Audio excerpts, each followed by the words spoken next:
You'd think that when Muhammad offers his followers a guaranteed path to paradise in Islam's most trusted sources, modern Muslim scholars and imams would tell Muslims about this guaranteed path to paradise. But they don't tell them. They keep it a secret. Why is that? Are they trying to keep their followers out of Jannah? Do they think there won't be enough virgins to go around? What's going on here? I don't know. But if Muslim scholars and imams aren't going to tell Muslims about Muhammad's guaranteed path to paradise, their good friend D. Wood will, because D. Wood cares. Now, there are some guaranteed paths to paradise that don't apply to Muslims today. For instance, in al-Bukhari's Al-Adab al-Mufrad 1183, we read, "It is related that Abu Hurairah said, I never saw Al-Hasan without my eyes overflowing with tears. That is because the Prophet, may Allah bless him and grant him peace, went out one day and I found him in the mosque. He took my hand and I went along with him. He did not speak to me until we reached the market of Banu Kainuka. He walked around it and looked.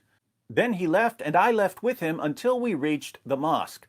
He sat down and wrapped himself in his garment. Then he said, 'Where is the little one? Call the little one to me.' Hassan came running and jumped into his lap. Then he put his hand in his beard. Then the Prophet, may Allah bless him and grant him peace, opened his mouth and put his tongue in his mouth. Then he said, 'Oh Allah, I love him, so love him, and the one who loves him.'" According to another hadith, Musnad Ahmed 16,245, Muhammad would suck on the tongues and lips of little boys. But he explained why. He said he guaranteed that if he sucked on a little boy's tongue or lips, that little boy's tongue or lips would never be tormented by hellfire. So Muhammad was saying that if he sucked on a little boy's tongue or lips, that little boy was guaranteed paradise. That's a path to paradise that most people don't know about. But it's not relevant to most Muslims today, since most Muslims aren't tiny little boys and Muhammad's not around to suck on their tiny little tongues and lips. We're looking for a path to paradise that's still available. And fortunately for Muslims, there are some paths to paradise that are still available. We all know that jihadis are guaranteed paradise, as Muhammad said in Sahih al-Bukhari 2787, Allah guarantees that he will admit the mujahid, the jihadi, in his cause into paradise if he is killed. Otherwise, he will return him to his home safely with rewards and war booty. But that's pretty common knowledge. We're looking for a path to paradise that Muslim leaders have kept hidden. Here's one, Sahih al-Bukhari 6807. Narrated Sahal bin Sa'ad, the Prophet said, "Whoever guarantees me the chastity of what is between his legs, i.e. his private parts, and what is between his jaws, i.e. his mouth, his tongue, I guarantee him paradise." The translator tries really hard to make this sound less creepy by adding some clarification in parentheses. He adds the chastity of his private parts and his mouth, his tongue. If we take out these additions, we see what Muhammad actually said. He said, "Whoever guarantees me what is between his legs and what is between his jaws, I guarantee him paradise." Now, this is something that Muslims should take very seriously. After all, their prophet is guaranteeing them a one-way trip to paradise if they simply guarantee him their penises, their testicles, their mouths, their tongues, and perhaps their buttholes. Same general vicinity as the penis and testicles, but on the opposite side. When Muhammad guarantees you a one-way trip to paradise, you should listen if you actually believe he's a prophet. But what does Muhammad mean? Well, there are two ways to interpret this, and they're both really bad. The first way to interpret this would be the sexual interpretation. Muhammad wanted his followers to promise him their private parts for all eternity, and he guaranteed them paradise so that they'd be able to keep their end of the bargain. We wouldn't normally go with such a disgusting interpretation, but when we examine Muhammad's life, there isn't much we'd put past this guy. He was a total pervert. The second way to interpret this hadith would be the shirktastic interpretation. This is the interpretation the translator was trying to present when he added the words, the chastity of. According to this interpretation, Muhammad was telling his followers to guarantee their chastity.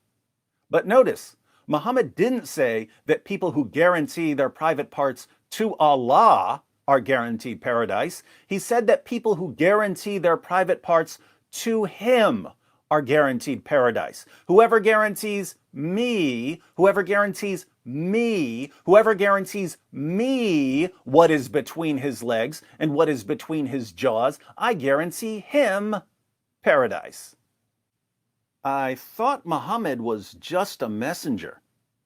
Why is he telling his followers to promise their penises and testicles and mouths and tongues and, frankly, their buttholes to him rather than to Allah? He's just a messenger, right? You know what we call a messenger today? We call him a mailman.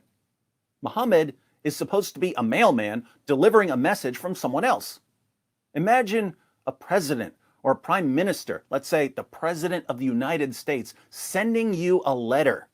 The mailman brings you the letter. That was his job, getting the letter to you.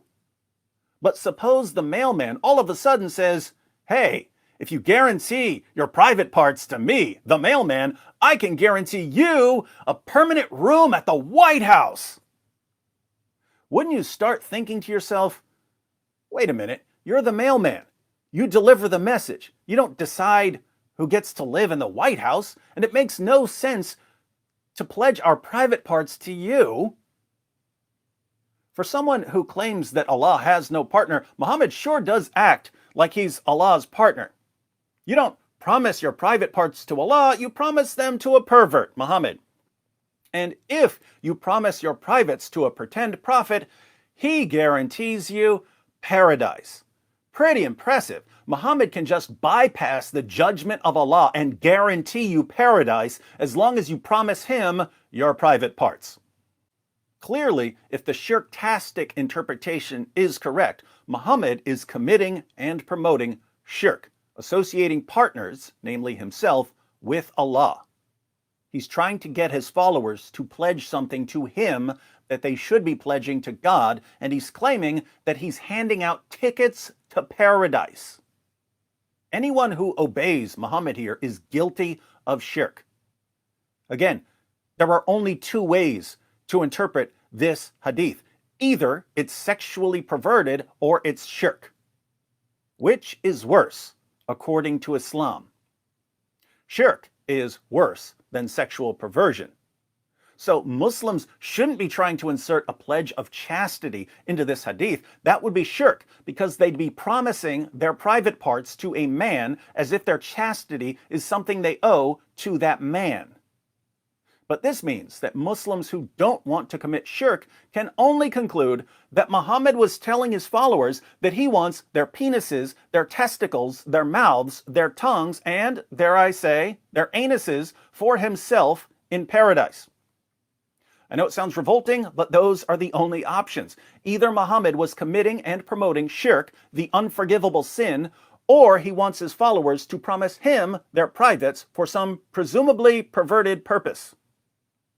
To all my Muslim friends out there, assuming you don't want to accuse your prophet of shirk, I only have two questions for you.